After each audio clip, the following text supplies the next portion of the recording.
For none is acceptable before God save the meek and lowly in heart. The rigorous requirements of Christian discipleship cannot be met without the tutoring which is facilitated by meekness. Take my yoke upon you and learn of me, for I am meek and lowly. Jesus the carpenter undoubtedly had personal experience making many yokes with Joseph, and thus the Savior gave us that marvelous metaphor out of his own experience. Unlike servitude to sin, by wearing his yoke, we truly learn of the yoke master in what is an education for eternity as well as for mortality. Meekness is needed, therefore, in order for us to be spiritually successful, whether in matters of the intellect, in the management of power, in the dissolution of personal pride, or in coping with the challenges and the routine of life. With meekness, living, as a prophet urged, in thanksgiving daily is actually possible, even in life's stern seasons. Meanwhile, the world, however, regards the meek as nice but quaint people, as those to be stepped over or stepped on. Nevertheless, the development of this virtue is a stunning thing just to contemplate, especially in a world in which so many others are headed in opposite directions. These next requirements clearly show the unarguable relevance as well as the stern substance of this sweet virtue. Serious disciples are not only urged to do good, but also to avoid growing weary of doing good.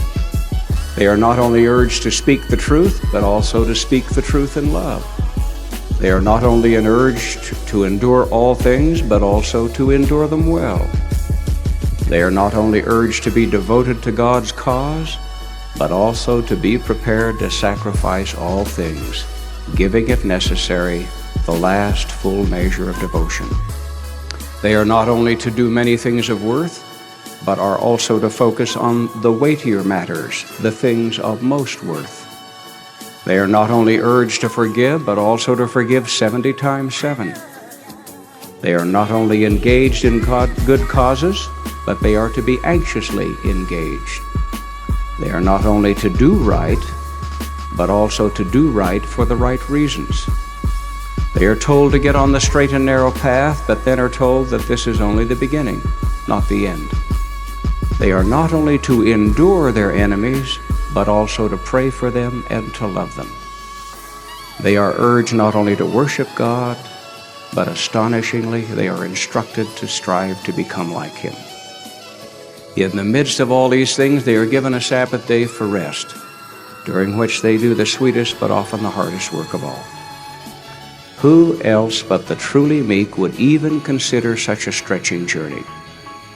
The preceding enumeration is certainly a verification of the crucial role of meekness and the role it plays in the lives of serious disciples. Thus, if we would really learn of the Savior, it will be by taking the yoke of such experiences upon us. This is a high yield, but a very severe form of learning. However, there is no other way. Moreover, when so yoked, we may then get much more learning than we bargained for. Furthermore, to be spiritually successful, Jesus' yoke cannot be removed partway down life's furrow. Even after a good showing up to that point, we are to endure well to the end. Did Paul not speak knowingly of the fellowship of Christ's sufferings? Are we not told that meekness is so vital that God actually gives us certain challenges in order to keep us humble? Did not Peter write regarding how Christians should expect to become familiar with fiery trials?